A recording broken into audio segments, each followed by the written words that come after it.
ఉంటుంది. And next reason వచ్చేసి infections. ఎవరిలో అయితే సెక్షువల్గా ఇన్ఫెక్షన్స్ ఉంటాయో, అంటే ఒకళ్ళకన్నా ఎక్కువ మందితో సెక్షువల్గా కలుస్తూ ఉంటారో, దానివల్ల వాళ్ళకి ప్రోస్టేట్లో కానివ్వండి, లేకపోతే యూరిన్లో కానివ్వండి, ఈ ఇన్ఫెక్షన్స్ రావటం వల్ల, దానివల్ల కూడా ఈ ప్రీమెచ్యూర్ ఎజాక్యులేషన్ అనేది కామన్గా ఉండే ఒక sexual problem. And next reason వచ్చేసి పర్ఫార్మెన్స్ యాంగ్జైటీ అండ్ స్ట్రెస్. అంటే ఎవరైతే సెక్షువల్గా బాగా యాంగ్షియస్గా ఉంటారో, లేకపోతే స్ట్రెస్ ఉంటుందో, అటువంటి వాళ్ళలో కూడా ఈ ప్రీమెచ్యూర్ ఎజాక్యులేషన్ అనేది కామన్గా ఉండే సెక్షువల్ ప్రాబ్లం. వీటితో పాటు డయాబెటీస్, అంటే ఎవరిలో అయితే షుగర్ ప్రాబ్లం ఉంటుందో, ఆ డయాబెటీస్ ప్రాబ్లం ఉన్నా కూడా ఈ ప్రీమెచ్యూర్ ఎజాక్యులేషన్ రావడానికి చాలా ఎక్కువ ఛాన్స్ ఉంటుంది.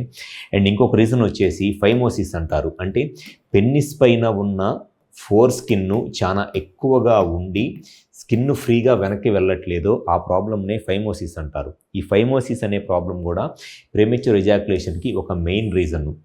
ఈ స్కిన్ ఫ్రీగా వెనక్కి వెళ్ళకపోవటం వల్ల స్కిన్ కింద ఉన్న హెడ్ బాగా సెన్సిటివ్గా అయిపోయి దానివల్ల కూడా ఈ ప్రీమెచ్యూర్ ఎజాక్యులేషన్ ప్రాబ్లం వస్తుంది. సో ఈ ఫైమోసిస్ అనే ప్రాబ్లం కూడా ఒక ముఖ్యమైన కారణం ప్రీమెచ్యూర్ ఎజాక్యులేషన్కి.